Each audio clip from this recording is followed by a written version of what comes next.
Good morning, good afternoon, good evening. My name is Andrew Stevens. I am the co-chairman for the Indiana Freemasons PR and Marketing Committee.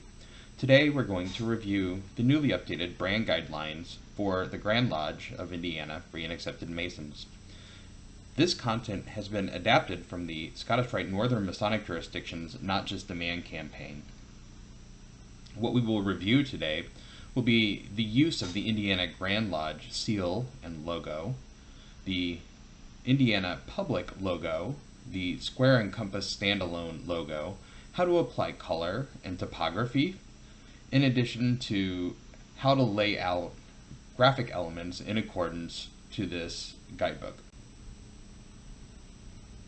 The seal and logo of the Grand Lodge of Indiana is reserved for official communications from the Grand Lodge of Indiana to Freemasons, including other jurisdictions.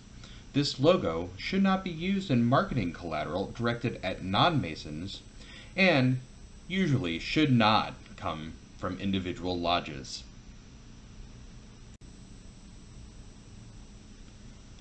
The Indiana Public mark for use by Freemasons throughout the state is shown on this slide. There are 3 renditions available of this mark. The first has the title, the Grand Lodge of Indiana Free and Accepted Masons, along with the logo mark and the slogan, "Not Just a Man, a Mason," underneath. The second appropriate use is the logo mark with the slogan, "Not Just a Man, a Mason," under. And finally, it is acceptable to use only the mark. This mark represents the coming together of the Not Just a Man, a Mason campaign and the existing Grand Lodge of Indiana square and compass mark. When in doubt, use a version of this logo. The Indiana Public mark should be used when identifying an activity specific to Freemasonry in Indiana in a public space that is highly likely to be viewed by non-Masons outside the state of Indiana. This includes the website and social media. If you are communicating inside the state of Indiana or simply within your lodge, it is appropriate to use the square and compass logo with the slogan or simply the square and compass logo by itself. It is worth taking this opportunity to look at the difference between the Indiana square and compass and the Scottish Rite Northern Masonic Jurisdiction compass. The Scottish Rite Northern Masonic Jurisdiction compass is seen as the watermark, and you see that it has the gauge lines on it. The Indiana square and compass does not have the gauge lines. It simply has a solid line through the angle of the square. Single color logos may be presented in any of the approved logo colors discussed later in this program. When choosing the color of your logo, please keep these things in mind. Do not change the color of the logo to a non-approved logo color discussed later in this presentation. In general, do not mix and match logo colors in non-approved combinations. Approved combinations would be when the logo and slogan are presented as a standalone marketing piece on a t-shirt, a coffee mug, etc. If the logo and slogan is to be used as part of a larger marketing collateral, you should choose a single color. Finally, do not use the logo in combination with colors that impair its legibility. Always keep in mind the contrast between the logo and the background color. When placing the logo on marketing collateral, remember these things. Do not stretch, squish, or distort the logo. If you have to resize the logo, use one of the corners to stretch the logo and keep the image ratio the same. Do not size the logo as separate items. Do not rotate the logo. Finally, do not flip the logo. When working with art files, it's important to have a basic understanding of raster versus vector logo files.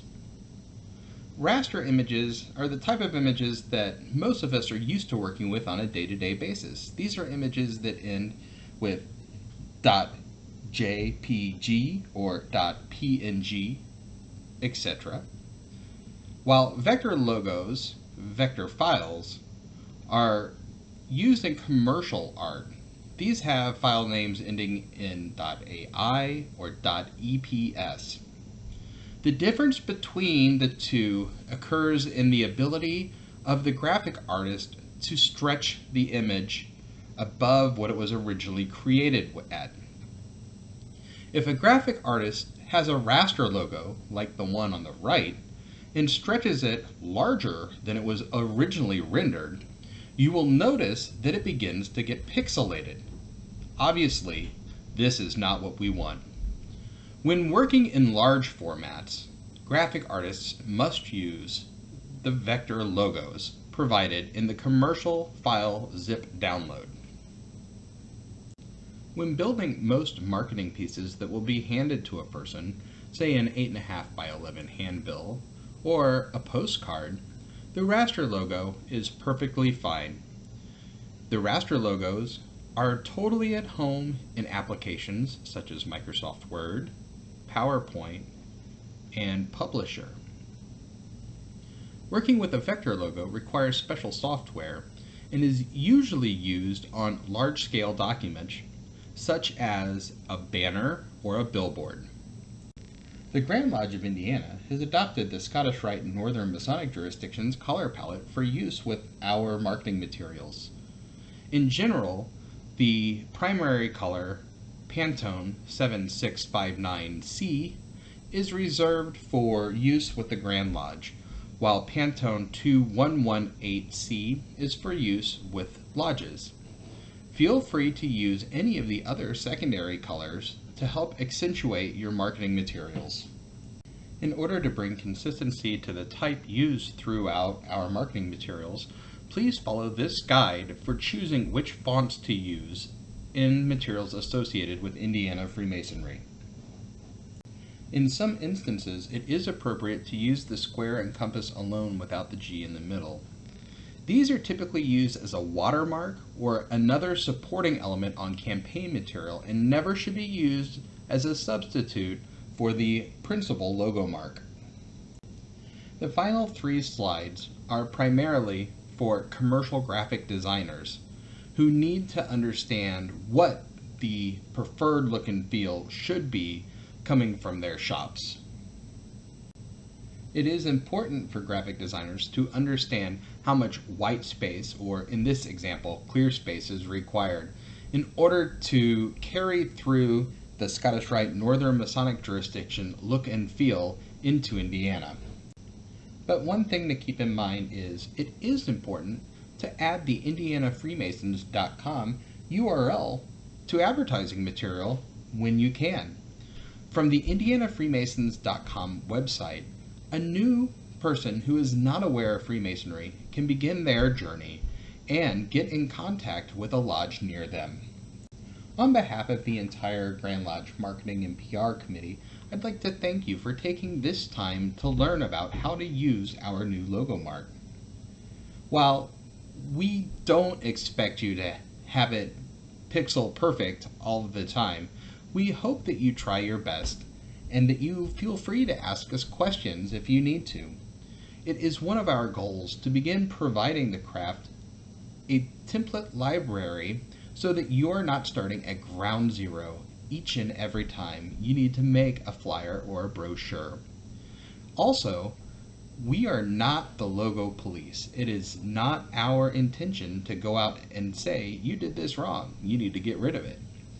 Do your best, as we know that all of the brothers throughout the state do, and I am sure that we will continue to strengthen the brand identity of Indiana Freemasons for the next number of years. Thank you.